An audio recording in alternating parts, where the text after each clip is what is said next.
മലപ്പുറം ജില്ലയിലെ ഒരു സ്ഥലത്ത് ഒരു വീട്ടിൽ കല്യാണം നടക്കുകയാണ്. എല്ലാവരും വന്നിട്ട് ഇങ്ങനെ കല്യാണ പന്തലിലേക്ക് കയറി വരുമ്പോ പന്തലിന്റെ മുന്നിൽ നിന്നിട്ട് വരുന്ന അതിഥികളെ മുഴുവൻ ആതിഥേയനെ പോലെ സ്വീകരിക്കേണ്ട ഗൃഹനാഥൻ എന്തോ ഒരു ഘനീഭവിച്ച ദുഃഖഭാരം പേറിയിട്ട് ആരോടൊരു പ്രസന്നത പ്രകടിപ്പിക്കാതെ അദ്ദേഹം ഇങ്ങനെ ഒരു ദുഃഖത്തിന്റെ നിഴലാട്ടം മുഖത്ത് പ്രകടമാക്കിയിട്ട് ഇങ്ങനെ നിൽക്കുകയാണ്. അദ്ദേഹത്തിന്റെ ഏറ്റവും ക്ലോസ് ആയ 1-2 സുഹൃത്തുക്കൾ പന്തലിന്റെ പിറകിലേക്ക് കൊണ്ടുപോയി ചോദിച്ചു, എന്താ നിനക്കെന്നൊരു വിഷാദം, എന്തൊരു സങ്കടം, എന്റെ മോളെ കല്യാണമല്ലേന്ന്. അപ്പൊ ഇയാളെ മനസ്സോട് പൊട്ടുകയാണ്. ഒരു പ്രഷർ കുക്കർ അവസാന വിസിലടി അടിക്കും പോലെ ഒരാള് നമ്മളോട് എന്താ നിന്റെ സങ്കടം എന്ന് ചോദിക്കുമ്പോ ഒരാൾ ചോദിച്ചല്ലോ എന്നുള്ള അർത്ഥത്തിൽ നമ്മളെ ദുഃഖം മൊത്തം അണ പൊട്ടി ഒഴുകാറുണ്ട് ചില സമയത്ത്. അത് പ്രഷർ കുക്കറാ. ഈ മനുഷ്യനാണ് കരഞ്ഞു. ഈ കരയല്ലേ എന്റെ മകളെ കല്യാണമാണെന്ന്, ഇന്ന് കരയേണ്ട ദിവസമല്ല എന്ന് പറഞ്ഞു. 2 സുഹൃത്തുക്കളുടെ തോളിൽ കൈവച്ച് ഈ മനുഷ്യൻ പറഞ്ഞെന്താറിയോ, എന്റെ 25-കാരനായ മോനാണ് ഈ പന്തലിന്റെ ഗേറ്റിൽ നിന്നിട്ട് ഈ വരുന്ന നിങ്ങളെയൊക്കെ സ്വാഗതം ചെയ്യേണ്ട ആള്.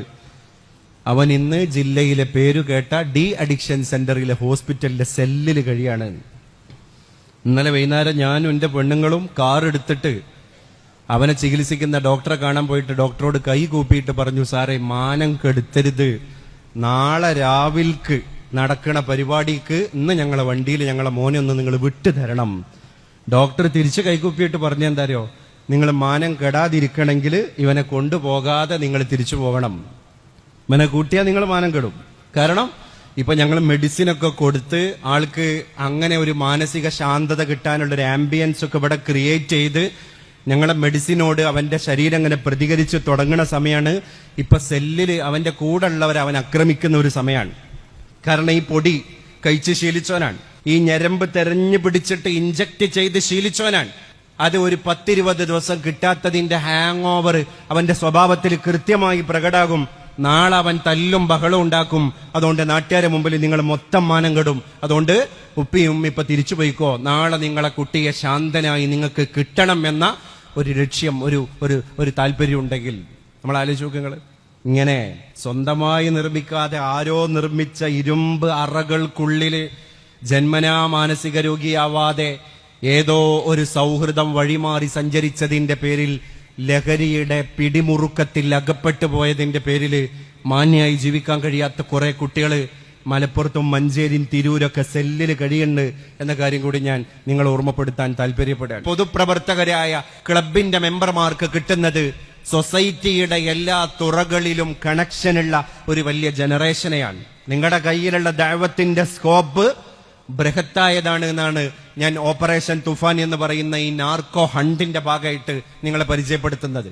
അപ്പൊ നമ്മുടെ ചുറ്റുവട്ടങ്ങളിൽ ആരെങ്കിലുമൊക്കെ ഏതെങ്കിലും കുടുംബത്തിലോ അല്ലെങ്കിൽ നമ്മളെ പരിസരത്തോ അറിവിലോ അറിയാത്ത കൂട്ടത്തിലോ ഏതെങ്കിലും ഒരു ഗ്യാങ്ങിൽ ചില ആൾക്കാർ പെട്ടുപോയിട്ടുണ്ടെങ്കിൽ, കഞ്ചാവ് വിതരണം ചെയ്യുന്ന ആൾക്കാർ, MDMA വിതരണം ചെയ്യുന്ന ആളുകൾ, ഹെറോയിനോ കൊക്കൈനോ ഹാഷിഷോ കറുപ്പോ ചെരസോ അല്ലെങ്കിൽ ഈ പൊടിയോ സിന്തറ്റിക് മെഡിസിനുകളോ എന്തെങ്കിലുമൊക്കെ വിതരണം ചെയ്യുന്ന ആളുകളെ പറ്റി എന്തെങ്കിലും കച്ചിത്തുരുമ്പ് നിങ്ങൾക്ക് കിട്ടിക്കഴിഞ്ഞാൽ ഈ പ്രിയപ്പെട്ട പ്രവർത്തകന്മാരോട് എനിക്ക് പറയാനുള്ളത്, നിങ്ങളുടെ സെൽഫ് ഐഡന്റിറ്റിയെ കൃത്യമായിട്ട് ഹൈഡ് ചെയ്തിട്ട് തന്നെ നിങ്ങൾക്ക് പോൾ ആപ്പിൽ ഇതിന്റെ മെസ്സേജുകൾ കൊടുക്കാൻ ഓപ്ഷൻ ഉണ്ട്. പോൾ ആപ്പ് എന്ന് പറഞ്ഞാൽ സംസ്ഥാന പോലീസിന്റെ ആഭ്യന്തര കാര്യാലയത്തിലെ സംസ്ഥാന പോലീസിന്റെ രഹസ്യ ആപ്പാണ് പോൾ ആപ്പ്. ഈ പോൾ ആപ്പിൽ നിങ്ങളുടെ ഐഡന്റിറ്റി ഹൈഡ് ചെയ്തിട്ട് നിങ്ങൾ ആരാണ് എന്നുള്ളത് ഒരിക്കലും വെളിപ്പെടുത്താതെ നിങ്ങൾക്ക് ലഹരിയുമായി ബന്ധപ്പെട്ട ഓപ്പറേഷൻ തൂഫാന്റെ സന്ദേശങ്ങൾ കൊടുക്കാൻ പറ്റും. ഇതെന്തിനാ കൊടുക്കണറിയോ? ഒരാളെ പെടുത്താനല്ല, ഒരു നാടിനെ രക്ഷപ്പെടുത്താനാണ്. അതാ നമ്മൾ ചിന്തിക്കേണ്ടത്. കാരണം എന്താ അറിയോ, ഇവര് കുടുങ്ങിയിട്ടില്ലെങ്കിൽ നാളെ നമ്മളെ മക്കൾ ഇവരുടെ വലയിൽ കുടുങ്ങും എന്ന കാര്യത്തിൽ ഒരു സംശയമില്ല. അവിടെ നമ്മൾ രാഷ്ട്രീയമൊന്നും നോക്കരുത്. എന്നെ കേൾക്കുന്ന ഓഡിയൻസിന്റെ കൂട്ടത്തിൽ തന്നെ നമ്മളൊക്കെ വിശ്വാസ ആദർശ പ്രകാരം ഒറ്റ മതത്തിന്റെ ആൾക്കാരാ, ഒറ്റ വിശ്വാസത്തിന്റെ ആൾക്കാരാ, ഒറ്റ പ്രവാചക തിരുമേനിയുടെ അനുയായികളാണ്. രാഷ്ട്രീയ വീക്ഷണങ്ങൾ പലർക്കും പല രീതിയിലുള്ള വീക്ഷണങ്ങളാകാം, അല്ലേ? ആവാം. മതേതരത്വത്തിന്റെ മതില് പൊളിക്കാത്ത എല്ലാ രാഷ്ട്രീയ വീക്ഷണങ്ങളും ഉണ്ടാവാം. ഞാൻ അതിലേക്കല്ല കടക്കണത്. പക്ഷെ ഓപ്പറേഷൻ തൂഫാൻ എന്നുള്ളത് രാഷ്ട്രീയമാക്കരുത്, ആരും രാഷ്ട്രീയമാക്കരുത്. നമ്മുടെ കുട്ടികളെ തേടിയിട്ട് സ്കൂളിലേക്ക് ആളുകൾ പോകും, പ്രവർത്തകർ പോകും, പോവട്ടെ. നമുക്ക് ഏറ്റവും വലിയ ആശങ്ക ഇപ്പൊ എന്താ? നമ്മളെ കുട്ടി പുറത്തേക്ക് ഇറങ്ങേണ്ടതാ, സ്കൂളിൽ പോകണതാ. പണ്ടത്തെ കാലത്ത് സ്കൂളിൽ പോണില്ല എന്നുള്ള പരാതിയായിരുന്നു, അല്ലേ? അപ്പൊ ഈ കുട്ടികളുടെ ഫ്രണ്ട്ഷിപ്പ് എന്തൊക്കെ ആവുക എന്നുള്ളതൊന്നും പറയാൻ പറ്റൂല. പെരുമ്പാവൂരില് അതിമനോഹരമായ ഒരു സ്ഥാപനം പ്രവർത്തിക്കുന്നുണ്ട്. നിങ്ങളൊക്കെ പോയി കാണേണ്ട സ്ഥാപനമാണ്. അതിന്റെ ഒരു ബ്ലോക്ക് ഡി അഡിക്ഷൻ ബ്ലോക്കാണ്. എന്ന് പറഞ്ഞാല് കൗമാരക്കാരായ കുട്ടികള് ലഹരി ഉപയോഗിച്ചിട്ട് മാനസിക നില തെറ്റിപ്പോയതിന്റെ പേരിൽ കുടുംബക്കാര് കൊണ്ടെന്നാക്കിയ കുട്ടികളുടെ ഒരു ബ്ലോക്കാണ്. അടങ്ങനെ പോയപ്പോ നമ്മുടെ ജില്ലയിലെ, ഞാൻ പ്രദേശം പറയണില്ല, ഒരു കുട്ടി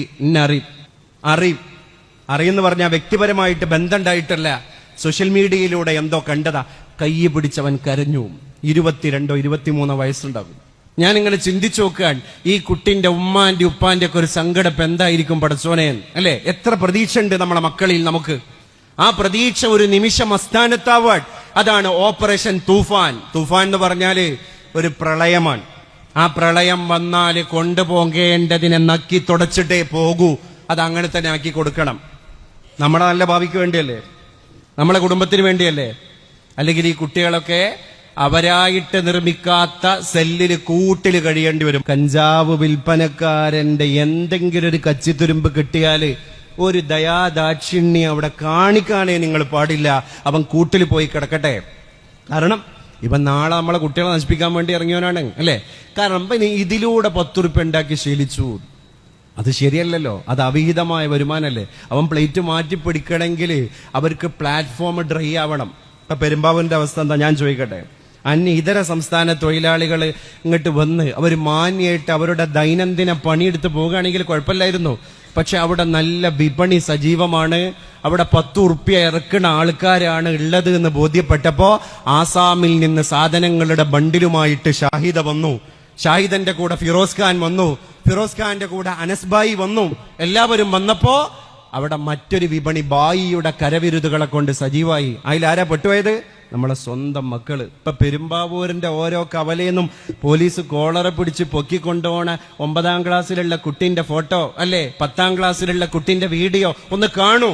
നമ്മളിങ്ങനെ മൂലയിലിരുന്ന് A+ മോഹിച്ചാ പോരാ, നമ്മളെ കുട്ടികൾ അത് മോഹിപ്പിക്കാനുള്ള പ്ലാറ്റ്ഫോമുകളുടെ വാതിൽ കൂടി തുറന്നു കൊടുക്കണം. അതിന് തൂഫാൻ നടക്കണം.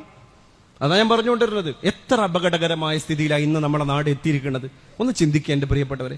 നമ്മളിപ്പോ സത്യം പറഞ്ഞാൽ ഒരു ഭയങ്കര സ്വാർത്ഥതയുടെ ആളുകളായി മാറിയിരിക്കാൻ. നമുക്ക് പ്രശ്നമൊന്നുമില്ലല്ലോ. വ്യക്തിപരമായിട്ട് എനിക്ക് ഉണ്ണാനും ഉറങ്ങാനും കഴിയണ്ടല്ലോ, അവിടെ കുഴപ്പമൊന്നുമില്ലല്ലോ, നമ്മൾ സേഫാണ്.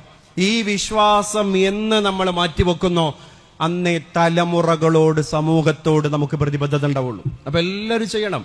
അവനവന്റെ അറിവിലുള്ളത് ഷെയർ ചെയ്ത് കൊടുത്തിട്ടെങ്കിലും അടുത്ത ജനറേഷനെ രക്ഷപ്പെടുത്തണം.